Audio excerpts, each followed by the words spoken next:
বাণিজ্যিকভাবে কলা চাষ করে রংপুর অঞ্চলের লাভের মুখ দেখছেন চাষিরা। অন্য ফসলের তুলনায় খরচ কম, লাভ বেশি হওয়ায় কলা চাষে ঝুঁকছেন তারা। চাষিদের বিভিন্ন ধরনের পরামর্শ দিয়ে পাশে আছে কৃষি বিভাগ। রংপুর থেকে উমর ফারুকের তোলা ছবিতে রেজল মানিকের রিপোর্ট। রংপুর অঞ্চলে জনপ্রিয় হয়ে উঠেছে কলা চাষ। বাড়ির পাশে জমি, পুকুর পাড়, এমনকি ফসলি জমিতেও চাষ হচ্ছে কলা। এই অঞ্চলের কলার চাহিদাও রয়েছে সারা দেশে। প্রতি বছর এখানে কয়েক প্রজাতির কলা চাষ হয়। বিঘা প্রতি খরচ 20,000 টাকা হলেও লাভ থাকে কয়েক গুণ। ফলে এর ব্যাপ্তি ছড়িয়ে পড়ছে এই অঞ্চলে। বছরে মোটামুটি ভালো প্রফিট হয়, এই জন্য আমরা কলার প্রতি আগ্রহ বেশি। এক বছরের ক্ষেত হলেও লাভ বেশি। অন্য অন্য জেলায় রবি শস্য আবাদ করি, তরকারি তার থেকেই অনেকেরই কলায় লাভ বেশি। যারা নিজেরাই করে, নিজেরাই পরিশ্রম করে, তাদের আরও বেশি লাভ হয়।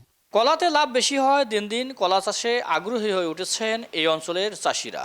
কলাতে লাভ বেশি হওয়ার কারণে কৃষকরা কিন্তু অনেক কৃষকই কলা চাষে আগ্রহী। কলার যে খরচ তার চেয়ে লাভের পরিমাণটা বেশি হওয়ার কারণে যে সমস্ত কৃষক একবার কলা চাষ করছেন তারা কিন্তু এই কলা চাষ ছাড়তে চান না।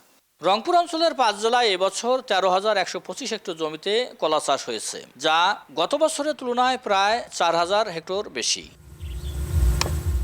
রিজাউল করিম মানিক, নিউজ 24, রংপুর।